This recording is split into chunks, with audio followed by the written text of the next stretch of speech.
به نام خداوند بخشنده مهربان، با عرض سپاس و درود بینندگان و هموطنان گرامی به برنامه خودتان باز چگپ خوش آمدید.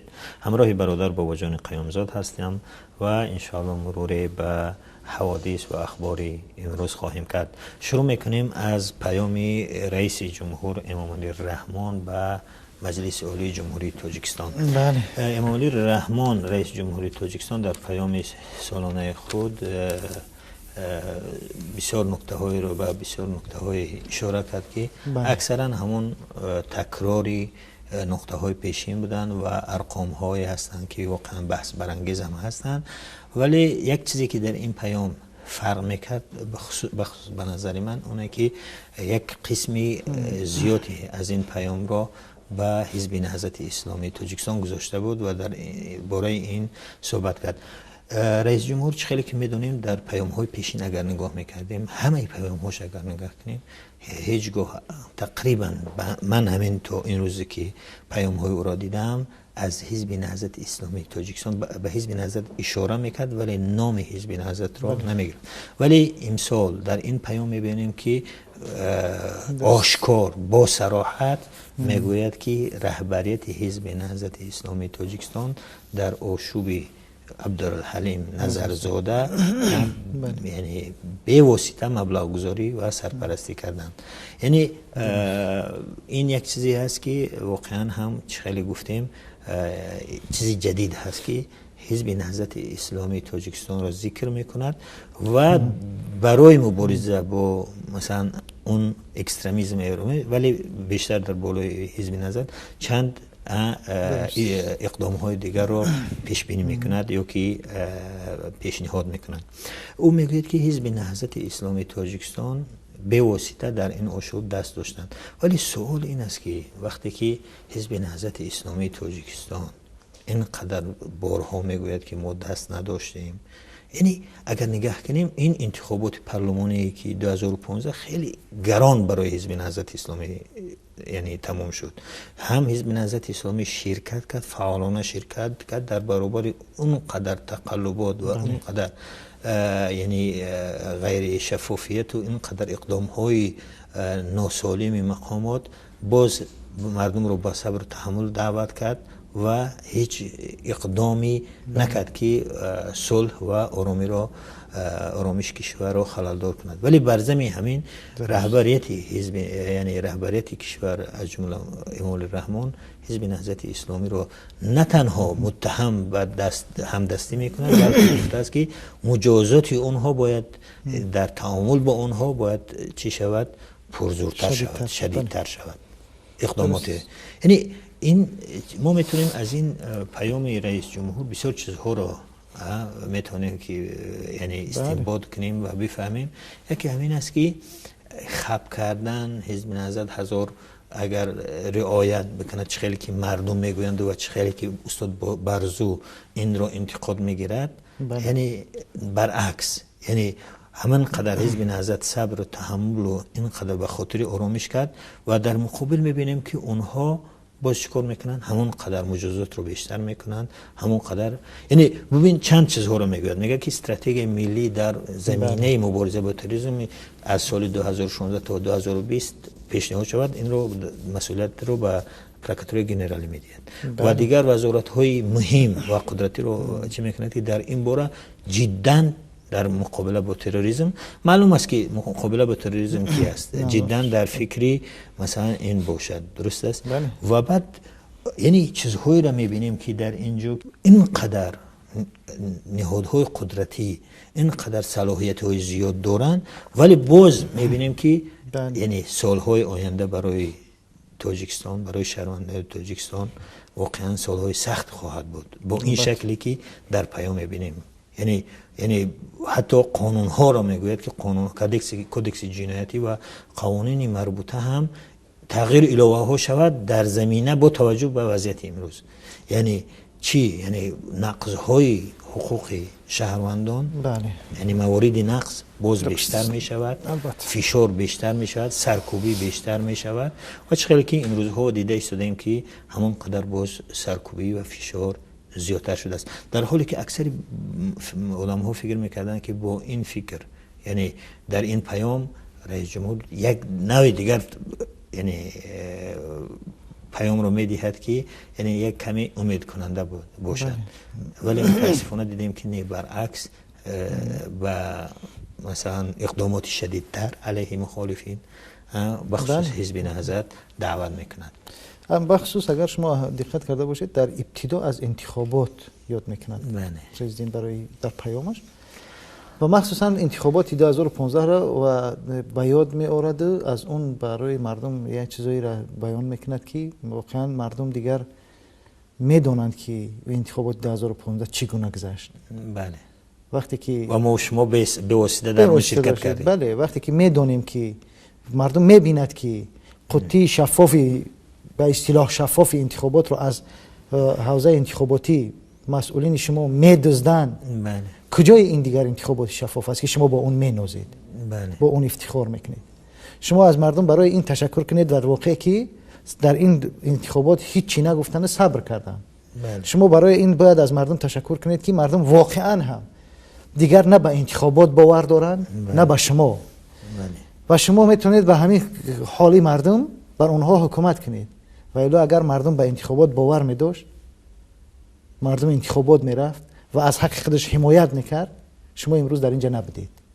بله. واقعا هم امروز شما امروز نمیتونستید دیگه خیلی با این گفتی با قول معروف شما نمیتونستید امروز خودتون رو در مردم پیشوا و نمیدونم اولی الامر و نمیدونم سایه خدا حتی اعلان کنید. بله. دیگه همون به اون حد نمیرسید. بله. این مشکل است واقعا. ببینید باز هم برای مشروعیت بخشیدن به خود، به حکومت خود، به این چیزها میآیند از انتخابات حرف میزنند. شرم نمیدارند که هیچ تا امروز هیچ سازمان‌های بین المللی انتخابات‌های شما را قبول ندارد، مگر همون چیزای اسنگی که خودتون ساخته دونه. اونم همه میدونند که اونها مثل شما کشورهای دیکتاتوری هستند بسیار. بله. به همین خاطر شما بیاید نگاه کنید در کجا یک انتخابات شما را شفاف قبول کردن. کی شما یک انتخابات شفاف گذراندید تا حال که میآید به انتخابات مینازید؟ باز هم یک سوء استفاده فریب مردم بود. آمدن با استفاده از همین انتخابات، شما چه که گفتید درباره حزب نهضت و اکستریمیسم بسیاری چیزاشون متمرکز کردن. چرا؟ ببینید آمدن همه چیز رو اون طرف بردن و هیچ گپی درباره برق تقریبا نه، اینکه یه چیزای عمومی گویی بود دیگر معمولا. بله. خیلی هست عمومی گفتن یه چیزای برق این چی؟ مگر مشکلی برق مردم از بین رفت است که شما درباره این دیگر حرفی ندارید؟ راغون پولش چی شد؟ چرا با مردم نمیگویید؟ در پیامتون شما باید میگفتید به مردم که سهمیه‌های راغون چی شد؟ بله. چرا تو حال ساخته نمیشود؟ خب با مردم باید گزارش میداد در پیامش پرزیدنت از اینکه سرمایه وقتی که به مردم سهمیه فروختید، مردم از شما سهمیه خریدن، راغون ساخته نشد، سهمیه اونها کجا شد؟ بله. از طرف دیگر وقتی که شما وعده دادید چندین بار به مردم که به شما برق میرسد، از سال 2007 بله. پرزیدنت وعده داده بود که سال 2011 شما 2009 وعده داد که 2011 شما حتما با برق تامین میشوید. کجاست برق؟ چرا مردم تامین نمیشود؟ چرا در این باره با مردم نمیگوید که مشکل در کجاست؟ ولی دوستی عزیزم در همون وقتی ارائه پیام قریب همه مردم تاجیک برق داشتند. برق تاجیک وعده داد که در زمانی این ارائه پیام هم صبح که آنلاین پخش زنده پخش میشد و هم بیگاه که تکراری میشد همه مردم رو با برق تامین کردن. این عجیب است واقعا. در سال نو هم مردم رو با برق میتونن با همه مردم رو با برق تامین کنند، در سخنرانی های خاصی پرزیدنت میتونن تامین کنند، در دیگر وقتا نه. چرا؟ این خودش جای سوال است برای مردم. یکی از ببخشید من چند چیزا میخواستم در همین مسئله دقیقاً یک مقایسه دیگر بیایم دیگر پیام نگیم. این کجاش پیام بودین به مردم؟ این اصلا تهدید به مردم بود. واقعا هم یک بار نگاه کنید که پرزیدنت یک کشور به مردم خودش هیچ اعتماد یک چیزی اطمینان بخش امید بخش نمیدید. مردم امید داشت که درباره چیزهای خوب، برنامه‌های درست، روشن، مشخص از پرزیدنت میشنود. ولی جناب رحمان به جای این سخنها فقط به مردم تهدید کرده است. ولی گفت که ماه آینده یعنی این معاش‌های کارمندان زیاد کرده می شود.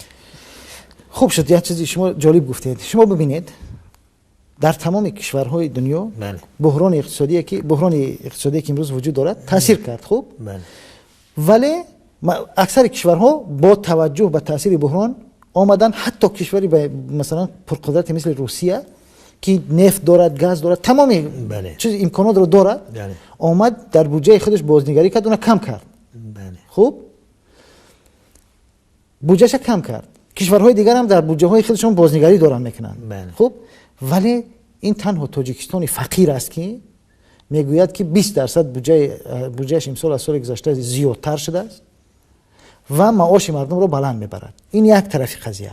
اولش که این خودش تا ماه هم زیاد دور نیست، خواهیم دید که چقدر معاش مردم بالا میرود. از کجا؟ این هم در حالی هست که 40% قرب الان ببینید، از یک طرف ما فقط همین رو اومدیم میگیم که مثلا این میخوان که معاش بالا ببرن. در اون یک بار بیایم ببینیم ما اگر معاش بالا میبریم، خوب، از کدوم درآمد، از کدوم چیز در اینجا واقعا یه چیزای این تمام این آمارهایی که ما داریم عجیب و غریب است در پیام پرزیدنت. برای مثال شما ببینید پرزیدنت یک آمار عجیب دارد. من این را از سایت جمهوریت خواندم و دقیقاً چیزش ببینید، شاید اگر در اینجا باشه جمهوریت پیام باز کنیم از دقیقاً بخونیم که برای مردم روشن باشد که دروغ بودن این آمارها چه خیلی اثبات می شود. خب میگن که گردش سودای خارجی کشور 18%.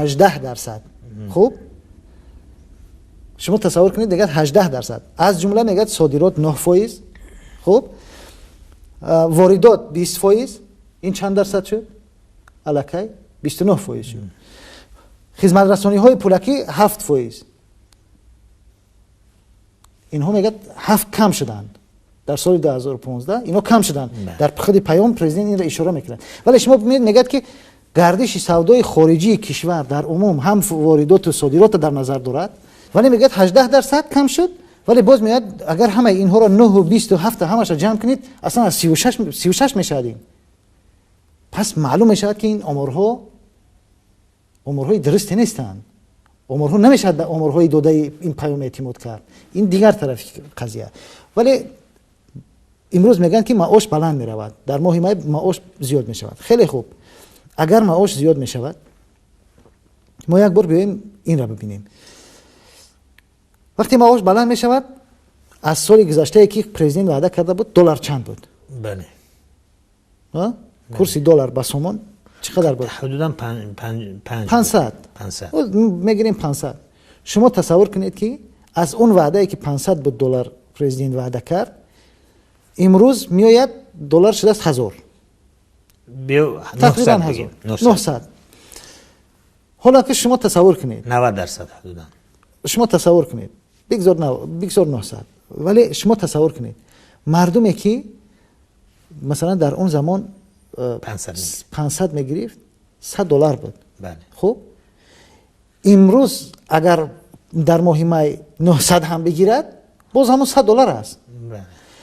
و در برابر این نرخ‌ها را بیایم نگاه کنیم. نرخ‌ها در تاجیکستان ما حتی با پراگ مقایسه‌ای که در رادیوی آزادی انجام شده بود، نرخ اکثریت خوراکواری در کشور ما با پراگ برابر است. احتیاجات اولیه. بله، احتیاجات مثل گوشت و روغن و اینا. شما تصور کنید در کشور ما معاش چقدر است؟ $100. در اونجا چقدر است؟ بیش از $1000. ما خوراک نرخ چیزهای ما با اونا برابر است. بله.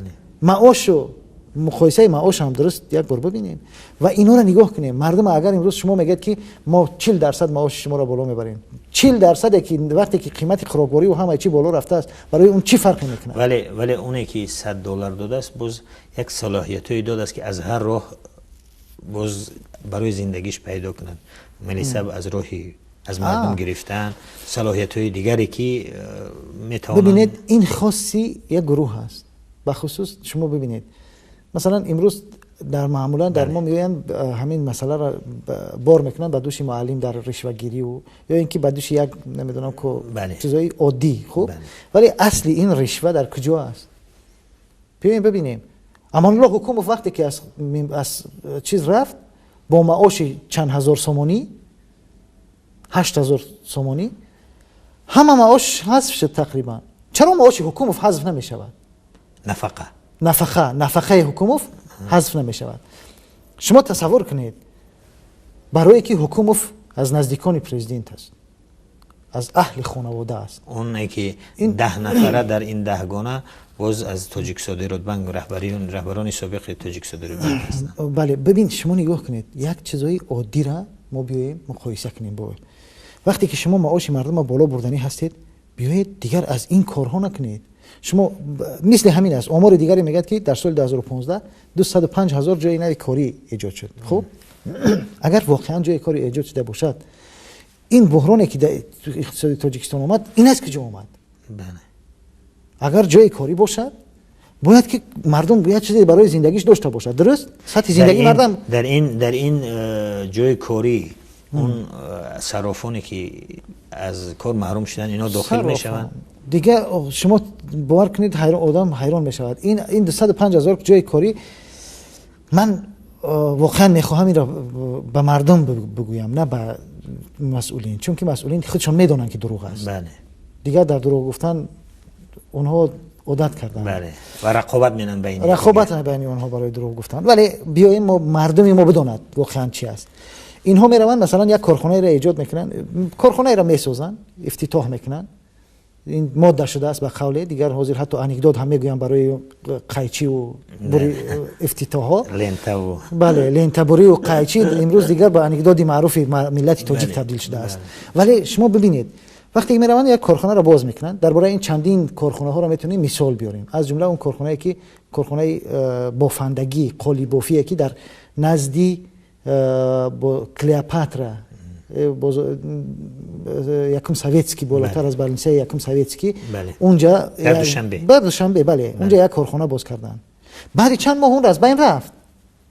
این 250,000 جای کاری هم اگرچه این هم دروغ است، مبالغه است، ولی چند یکی شده باشد یک حدودش هم مثل همون است.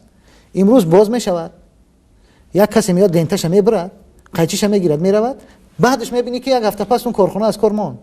ولی چرا؟ و شروع می شود چی؟ دوباره فروختن اون اشیای اون دستگاه های اون یک تغییراتی با وجود میاد. باز نمیدونم صاحبش یک مشکل با وجود میارن، صاحبش میگیرن، ترمه میکنن، زندان میکنن و میگیرن. در کشورهای اروپایی، در کشورهای دموکراتی وقتی رئیس جمهور یا یک رهبر میگوید که ما اینقدر جای کار مهیا کردیم ساختیم، ژورنالیستان و دیگر مردم محل میتوانند که به چالش بکشن اینه که همون چیزهایی که شما میگویید کو دلیلتون کو به کدام دلیل و اون وزارت مربوطه مجبور است که این دلیل ها رو به مردم پیشنهاد کنند. آیا در تاجیکستان شده است که این رقم ها رو کسی به چالش بکشه؟ هرگز ما نداریم تا امروز. آیا حزب نهضت که در وقتش کار میکرد فعالیت میکرد این رقم ها اینا رو با چالش میکشید؟ بعضا از البته مشکلی حکومت با حزب نهضت از همین چیزا شروع شده بود. و واقعا هم این چیزا رو مطرح میکرد. حاضر ما داریم همین کارو میکنیم. اگر چی ما رو هر چی میگن باز ما همین کارو میکنیم. میخوایم مردم بفهمد و حقیقت طلب کنه. تمام. ببینید یه لحظه من همین چیزایی که در نظر دارم در اینجا چند چیز دیگه رو بگم. شما ببینید میگن که 205,000 جای کاری ایجاد شد و یک چیز دیگر عجیب است. میگوید که میلیارد در اختیار چی بود؟ 9 میلیارد پسنداز شده است. میگن 9 میلیارد سومانی پسنداز. یعنی در کجا؟ پسنداز مردمی یعنی ملی. خب این ولی این پسنداز کجاست؟ 9 میلیارد سومانی. بله ولی اصل این پسنداز کجاست که مردم روز به روز در سال 2015 بخصوص در آخر سال 2015 بدتر شد ازش. اگر 9 میلیارد پسنداز شده باشد چرا پول قرب سومانی حفظ کردن نشد با این 9 میلیارد؟ میگن برای حفظ قرب سومانی 3 میلیارد لازم است، ولی میگن 9 میلیارد پسنداز وجود دارد. مگر اینکه این 9 میلیارد در بانک‌های آفشوری پس‌انداز شده باشد، در حساب‌های خاص حکومت بعضی مسئولین همونجا پس‌انداز شده است. دیگر چیز دیگر نیست. در گزارش‌هایی که از اون آفشورها منتشر شد وقت‌های اخیر، تاجیکستان هم از کشورهایی است که مبلغ زیادی در اونجا، یعنی شخصیت‌های شهروندان تاجیکستان در اونجا مبلغ‌های زیادی رو حفظ کردن. بله. این معروف است که دیگر هم بله. یک دوستی عزیزم در مسئله پیام، یکی از این چیزهایی که مثلا در این باره صحبت شد این بود که رئیس جمهور با اون حادثه‌ای که در سوریه رخ داد، بله، اونی که گفت که اونی که مادر خود را به خاطر اینکه او را تشویق میکرد که از سوریه از داعش برآمده برود، وقتی مادر خود را کشت، این به این اشاره کرده گفت که این وحشانیت است. بله. واقعا همه عملی که وحشانیت است، وحشی هست، فرق ندارد از کی میشود، از داعش میشود، از طرفی کی، از سوی کی اون انجام میشود، اون وحشانیت است، محکوم است. بله. ولی این حادثه در سوریه شد، ولی در کشورهای دیگر به نام حکومت‌ها این کارو میکنن. آیا پدری 95 ساله وقتی که بازداشت می شود وادار کرده می شود که گریه کنه در نزد نواربردار، این وحشانیت نیست؟ آن بیچاره مهاجر بچه تاجیک که از روسیه با 100 امید وطن برگشت، اون بابا جان عمر باباجانوف با 100 امید برگشت، ولی به خاطر ریشش مورد لطکوب قرار گرفت و از دنیا گذشت. وحشیانه مقامات اونم از دنیا گذشت. ولی این وحشانیت نیست؟ ولی وقتی کودکی 9 ماهه همراه مادرش از سفر منع کرده می شود، این وحشانیت نیست؟ آیا مادرها و پدرهایی که یعنی مجبورشان منن گریه بکنن و اون را اونهایی که مقامات هستن، منصب‌های رسمی دارن، این کارو میکنن؟ پس فرق وحشانیت درست است که اون در اونجا این کار وحشانیت است، ولی باید ببینیم این وحشانیت با اون وحشانیت چی فرق دارد؟ هیچ فرقی ندارد. وحشانیت این است که همون کاری وحشی رو در حق یک کس دیگه انجام میده، اون بگذار در سوریه باشد یا در تاجیکستان باشد یا در آسیای مرکزی باشد، در هر کجای دنیای باشد، به عملها و اقدامهای وحشی وحشانیت میگویند. ولی متاسفانه ما دیگرها رو میبینیم ولی از چی خودمون یعنی اونها رو نمیبینیم. بله. واقعا هم وقتی وحشانیت بدتر از این میشود که صاحبکاری ما مثل زید سعیدوف محض به خاطر اون کاری که کرده است میرود 30 سال بله محکوم به زندان میشود. بله. وحشانیت این آیا وحشانیت نیست؟ بله. این ظلم نیست؟ بله. چیز دیگری که در این واقعا هم مربوط به صلح تاجیکان می شود و ما اساسگذاری صلح تاجیکان هم داریم و خیلی برای آدم هایی که آرامش کشور را اهمیت دارد برای اونها و اونهایی که در آوردن این صلح و ثبات در سازشنامه و رضایت ملی دست داشتن، این نقطه‌ای که فعلا میگوییم واقعا بسیار سخت است. این است که رئیس جمهوری تاجیکستان در این پیام گفته است که سالهای 90 این یعنی دوران همون جنگ‌ها و اینها رو که در صلح و تا دیروز اون رو جنگ‌های تحمیلی مینامیدیم، امروز شده است به دورانی فاجعه بار مقاومت با اکستریمیسم و تروریسم.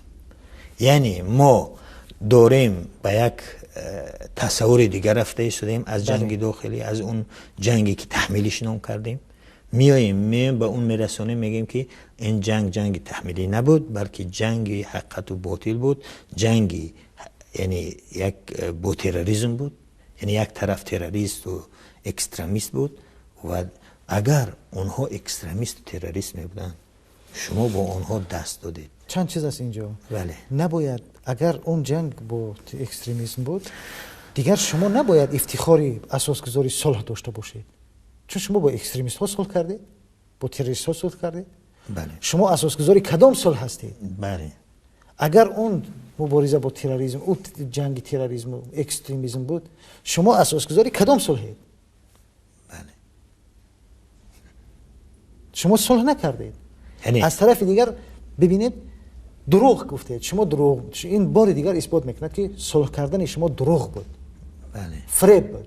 دیگر شما نگویید صلح. بیایید واقعا هم دیگر تمام صلح دیگر به زبان نبیارید. چون فریب کرده، دروغ ولی گفتید. اساس گذاری صلح و وحدت است. کدام صلح؟ صلح با اکستریمیست ها، با تروریست ها؟ درست. واقعا هم این یک موقع تکان دهنده بود، یعنی بله. که البته. بسیار از حقایق را آشکار میکند. یعنی اونهایی که ماهیت پروتکل 3220 هم به این چیز باز دوباره ثابت میشه. و این چیزی که ماهیت 32 پروتکل 3220 میگوید مثل همون باز اشاره شده است که چنین مقام‌های انتظامی و کمیته دین و کمیته امنیت اینا جمع شوند و چنین چوراندیشی هم بکنند. یعنی اگر در 2011 این مخفی بود ولی آشکار شد، دیگر در این سال 2016 و دیگر این یک چیزی واقعیت شده است، دیگر یک پوشیدم دیگر نمیخواند که این را بپوشونند و مخفی هم نگاه دارند. دیگر چیزی که من در این پیام دیدم این است که رئیس جمهور به بعضی کشورهایی که یعنی به بعضی کشورها اشاره کرده میگوید که سیاست‌های دوخوره در مقابله با تروریسم دارند. یعنی تروریست ها رو دعوت میکنند به همایش‌ها و یعنی دیگر و دیگر اینها. ولی ببین دوست عزیزم، همه کشورها سازمان‌های حقوقی بین‌المللی، سازمان‌های حقوق بشر، همه اینها فعلا میگویند، همه درسته، اینها میگویند که حکومت‌های خودکامه و غیر دموکراتی با بهانه مبارزه با تروریسم چیکار میکنن؟ مخالفین خود را سرکوب میکنن، میزنن. یک تاش همین تاجیکستان که هست که سیاست دوخوره دارد.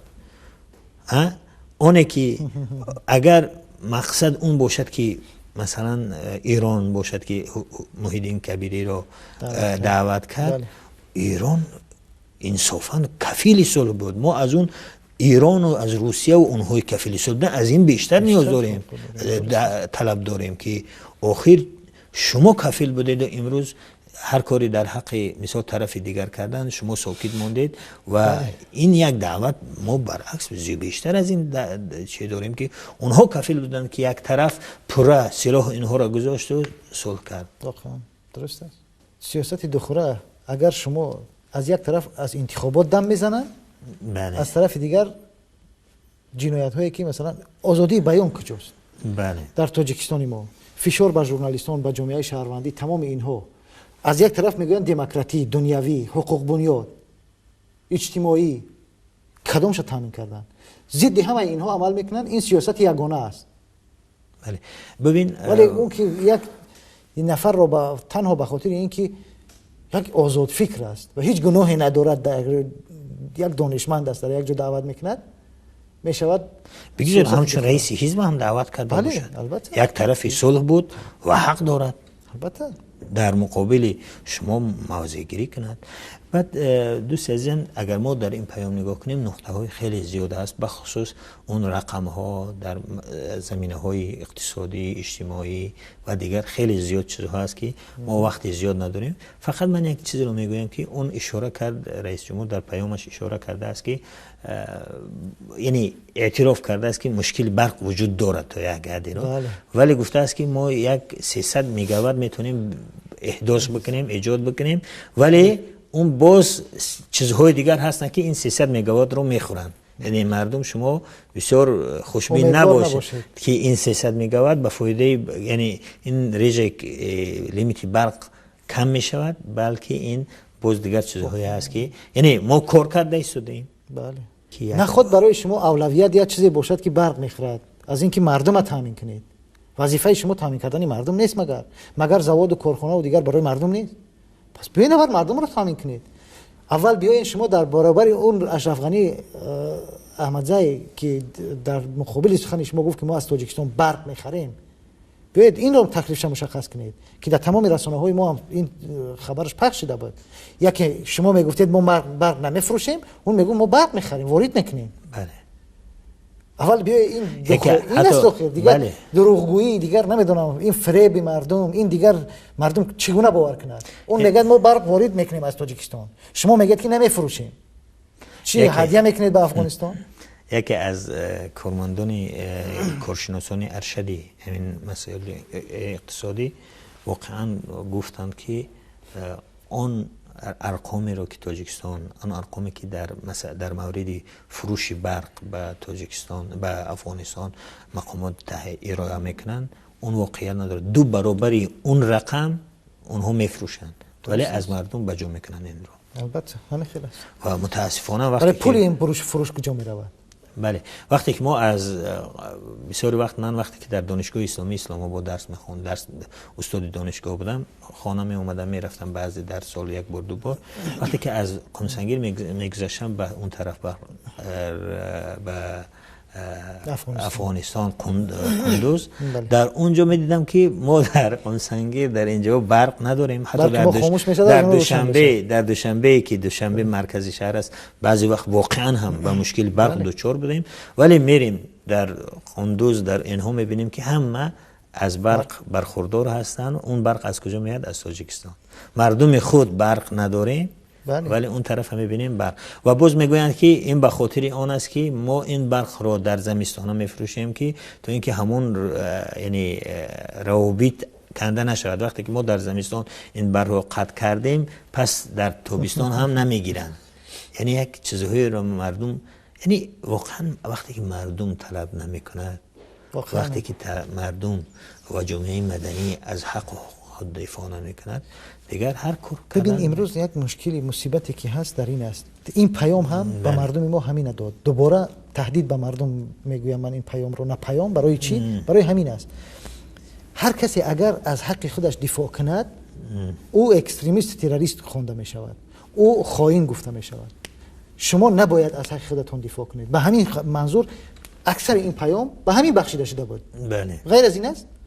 همین است و مفهومش این بود که مردم تهدید میکرد که اگر شما از حق خودتون طلب کردید شما هم اکستریمیست، خائن، تروریست اعلان میشوید و مثل دیگر حزب و حرکت ها و شخصیت ها شما هم با شما هم برخورد میشود و دستور دادن به نیروهای قدرتی برای مبارزه محض مبارزه بر ضد همین است. اینها به نام اکستریمیسم و تروریسم همین مبارزه میکنن، همین میخوان استفاده کنن. این سوء استفاده اکثر دیکتاتورها است. ببینید اگر کمترین طلب خودش مردم کند، شما میبینید که چند روز بعد اون سرکوب میکنن. شما برای مثال شما بیاید بگید در قضیه عمر باباجان وقتی که مردم جمع شدن چرا سراسیمه‌وار بعد اون شورش حاجی حلیم پیدا شد؟ چون مردم از اون وحشیگری که میلیسا در حق عمر باباجان کرد، وحشانیتی که اونها داشتن، مردم نفرتش آمد. مردم احساس کرد که دیگر تمام حقوقش از دست داده است، میخواست برخیزد. بلافاصله بعد اون چیز پیدا کردن چیره، حتی جوانان زیاد جمع شده بودن در وحدت بعد از کشته شدن عمر آمدن به اون بیمارستان قربلا آمدن. بله در نزدیک بیمارستان. ولی بلافاصله یک شورش تروریستی می شود، سرکوب می شود یک قسمی مردم را از خانه هاشون، برای این همه این را میدونه دیگر بسیاری مردمی که در تاجیکستان بودن در این جنگ ها کشته شدن همه میگن که اونها را از خانه هاشون گرفته بردگی هستند. بخصوص برادر حاجی حلیم هم در این 3 برادر است. یکی برادر بزرگش آمده تسلیم شده است، گفته است که من با اون کار ندارم ولی اون کشته می شود. چرا؟ در کجا؟ وارو که رفته تسلیم شده بود. بله. این وحشانیت است. این وحشانیت نیست؟ بله. اگر حاجی حلیم گناهکار بود برادرش چی؟ یا برادر دیگرش که اون هم اومد تسلیم شد. یا شما ببینید اومدن حاجی ظریف از شمنصور اومدن از خونش گرفته بردن، فردا مردهش آوردن برای خونش، جسدش آوردن، جسدی بیجانش به خونش دادن، گفتن که این در جنگ کشته شد. در کدام جنگ؟ شما از خونش گرفته بردید. بله. اگر جنگی باشد شما جنگ بردید او را. چرا مثلا در این مسائل واقعا جامعه شهروندی و سازمان‌های بین‌المللی واقعا مقصر هستیم؟ ما همه این مسائل رو مطرح نمی‌کنیم. بله متاسفانه ببین کسی نیست که بگوید که بسیار خوب حکومت شما همین سینری که میگوید که برادر حاجی حلیم کشته شد، اونی که خودش تسلیم کرد، اون رو به مردم معرفی کنید که چی چگونه کشته شد. درست است. این بر خانواده‌اش عمر بذارین گپ زند که چگونه اون از کجا رفت. بله، عمر باباجانوف. بله. اگر اون بیچاره‌ای که با صد امید از روسیه برای یک دیدن پدر و مادر خشتبار آمده بود، شما اون رو چرا اونهایی که اون رو لطوکوب کردن، یک اقدامی وحشانیت است. یعنی وقتی اونها از وحشانیت گپ میزنن، چرا از این وحشانیت صحبت نمیکنن؟ آیا اونهایی که عاملی کشتنی این برادر شد، این جوانی بیچاره که با صد امید آمده بود و با حسرت رفت، چرا با مجازات نمیشوند؟ چرا مجازات اونها شدیدتر نشود؟ بله. ببینید دوباره همین است، مجازات شدیدتر می شود. باز اگر مثل عمر باباجانوف کسی ریش داشت و اگر در کوچه برآمد، فردا شاید که بازم بدتر از این کشته می شود. بله. ولی هیچ کس از اون کسایی که میکشن باید نپرسد، به خصوص نیروهای قدرتی امنیتی که امروز در کشور ما همه چیز رو در دست اونها دادگی هستند. و این حکومت واقعا یک حکومت امنیتی پلیسی شده است که با این روند میخواهد عمر خودش درازتر کند. ولی حیرانم با این شیوه کار مردم ما تا کجا میرسند، این کشور به کجا میرود. خداوند عاقبت این درست است. و این چیزی که میگیم شدیدتر شود و انتظامی یعنی مقامات انتظامی و قدرتی که واقعا صلاحیت های بیکنار دارند، باز به اونها صلاحیت بیشتر داده می شود و حتی قانون های کدکس جنایتی اینها اضافه می شود و دیگر تغییر باید بخورند با توجه با همین مسئله خیلی که اونها میگویند. آیا این تروریسم را به رشد تروریسم مساعدت نمیکنه؟ این مواردی نقض حقوق انسان که در تاجیکستان به شکل عجیب دیده می شود بعد این پیام، بعد این حادثه، یعنی واقعا وقتی زیاد می شود مردم یعنی جوانان بعد چیکار کنند؟ می روند. یعنی افزایشی با این اقدام های اشتباه چی می شود؟ اشتباهی مردم رو با تروریسم می روند، رو می گردند به اون، زیرا اینکه دیگر شما هیچ چیزی رو نگذاشتید برای اونها، چیزی نگذاشتید.